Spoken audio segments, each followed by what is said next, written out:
Hey everyone, welcome to my this episode of the Shadow Skull Studio. I thought I'd talk a little bit about my past. I grew up in the 70s, so parents weren't always worried about what you were up to. And during the mid-70s, when I was a little too young to be watching bad movies, I would sneak down after the news. Okay, so there was 2 channels on the TV, and one of the channels would do the news, and then they would do the sport and all that, and then Dad would go to bed, and I would sneak down and put the TV on. I don't know if he knew I was down there and he just ignored me, or he just didn't hear me because he was so tired and he was into bed and slept, or he just didn't care. I don't know. So I thought I'd share with you my 4 top movies from the mid-70s that I really shouldn't have watched, but I did when I was a little bit too young. And to be quite honest, they all terrified me at the time.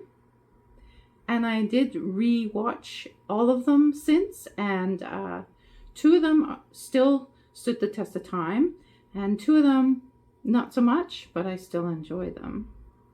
I like my horror movies to have a reason, like a reasoning behind what's going on with everyone.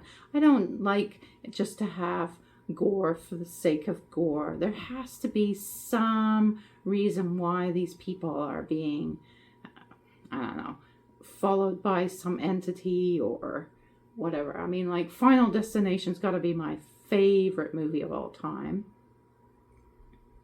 I just love that movie. I love the premise of it and everything like that. But anyway, that's not by the by. These are 70s movies. I feel it would be cool if you went and watched again.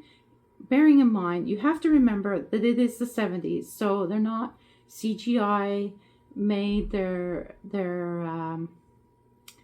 graphics might not be great, but the storylines are brilliant. The acting is brilliant, and these are really, really good movies from the mid-70s.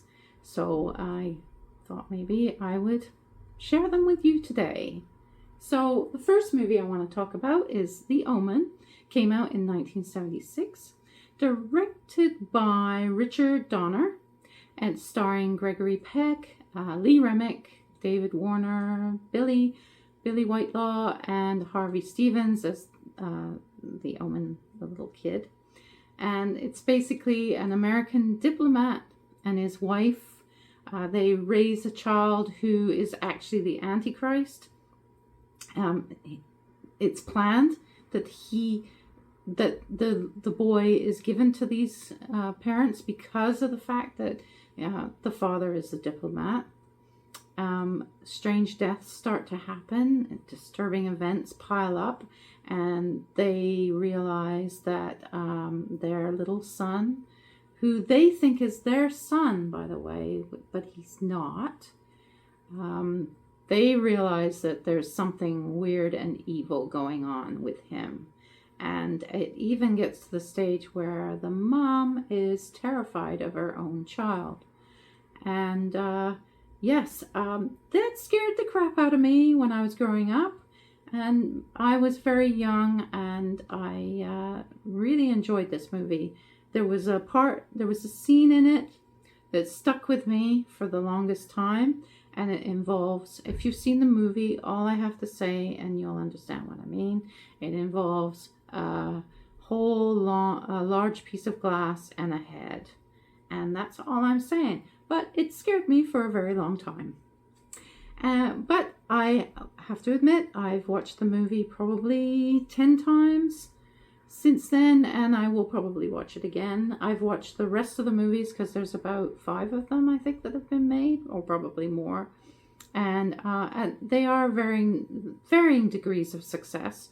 I will watch them, though, because I think the story itself is actually pretty cool. So, yeah, I really enjoyed that movie. So if you get a chance to watch The Omen, watch it. And remember, these movies are coming out in the 70s. So don't expect as much as what you get in the movies now. I must admit, I'm a little bit of an old-fashioned gal. I actually really like the old movies better than a lot of the new stuff, especially with the CGI now and all this shaky vision. Hate shaky vision. Please don't give me shaky vision to watch. Anyway, I have a fun fact for you about this movie. It won the Academy Award for Best Original Score, and many people believe that the production was cursed because of several real-life incidents that happened during filming. Now, is that one of your movies that you watched when you were too young or not? Let me know if you like the movie or not. Out of these 4 movies, let me know which one's your favorite. The Omen's pretty high up there, but this next movie I'm going to talk about is actually my favorite. It's probably the first horror movie I ever watched. Like I say, I was way too young. It was on TV. It came out in 1976, and it is made by Stephen King. Well, written by Stephen King. It was Stephen King's first story that, if you know anything about Stephen King, you'll know that it was his first manuscript that he threw away, and his wife took it out of the garbage. She read it, sent it off, and the rest is history. And you've guessed it, the movie is Carrie, and it was released 1976. Director Brian De Palma, stars Sissy Spacek, Piper Laurie, Amy Irving, John Travolta, and Nancy Allen. And it's based on his first published novel. Follows Carrie, who's a shy teenager, and she's bullied relentlessly in school, and even make it worse, when she goes home, she has a fanatical religious mother. Her life basically is horrible.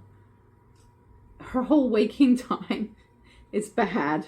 Her mother's terrible. Her mother does terrible things to her because she thinks she sins all the time. And the kids at school are typical teenagers who are relentless. And so she is humiliated at the prom.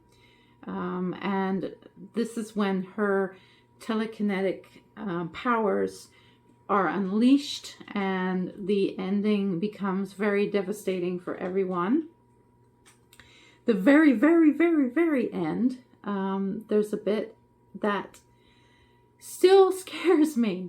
I watch it, I know it's coming, I know it's gonna happen, and I sit there going, don't jump, don't jump, don't jump, don't jump, and I still jump.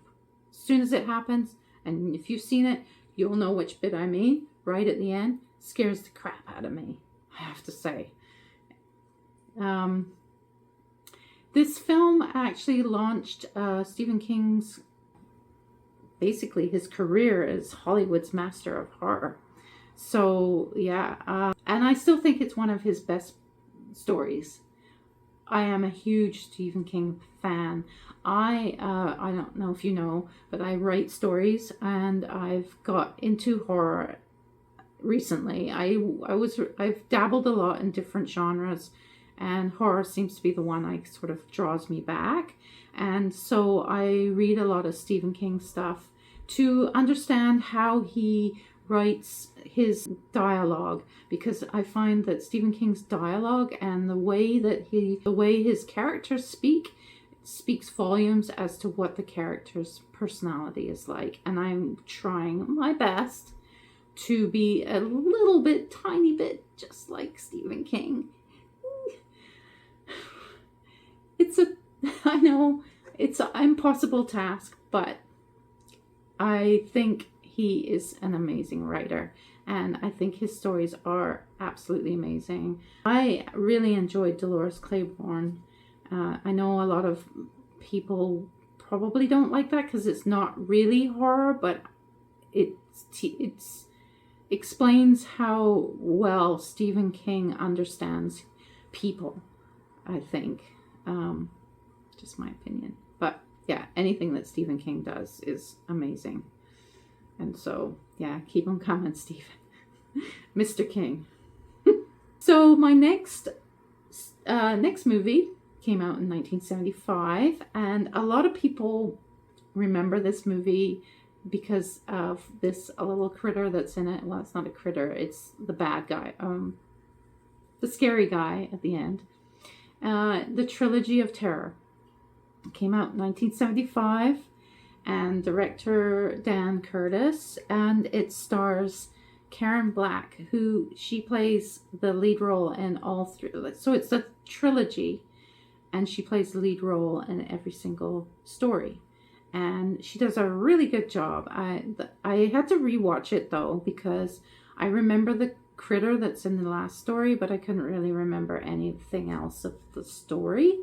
And I haven't really gone back to watch it again. A lot of people rate the movie a lot, like a lot of nostalgic horror fans really love this movie and the trilogy and that.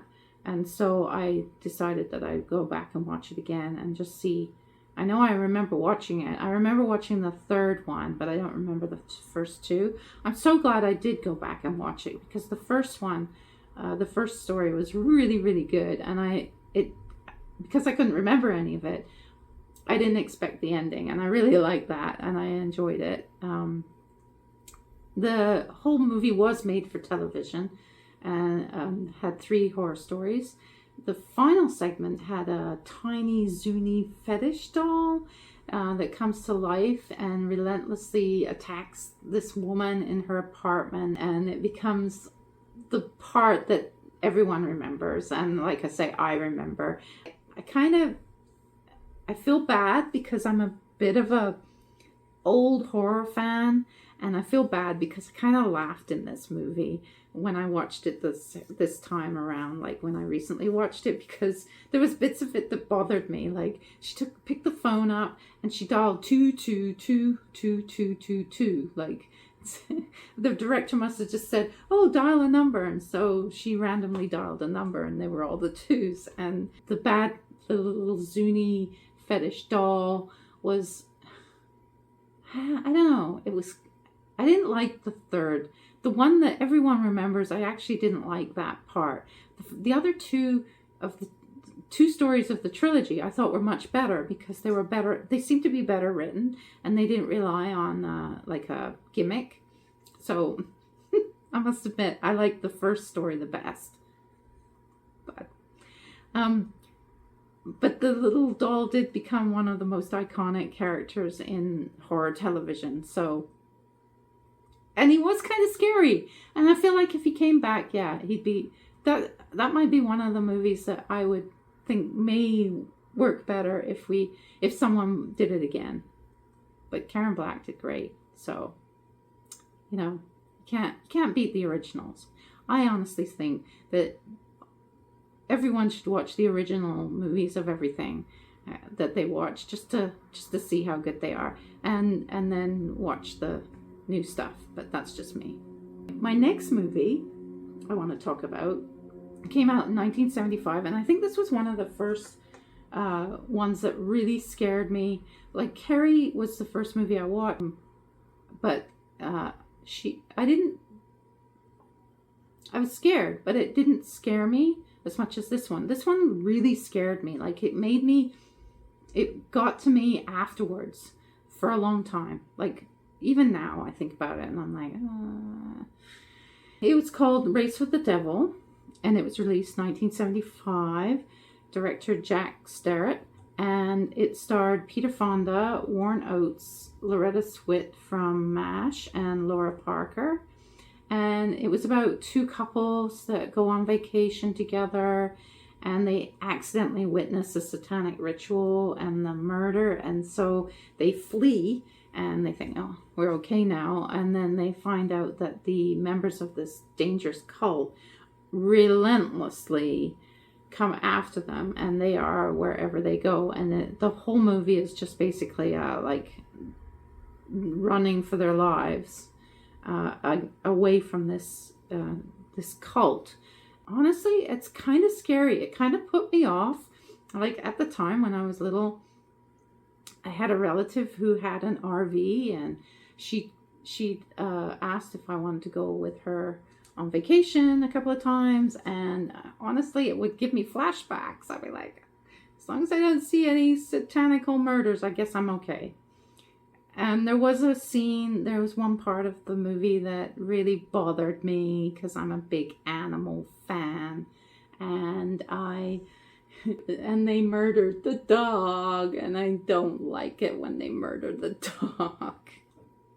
It mixes road trip adventure with action and horror, and it was very different to a lot of the supernatural movies that came out around that time. Like like most movies are supernatural. This was basically about people that were terrifying, and you didn't really know for sure if they were evil and had mystical powers, or were they were just plain evil and scary.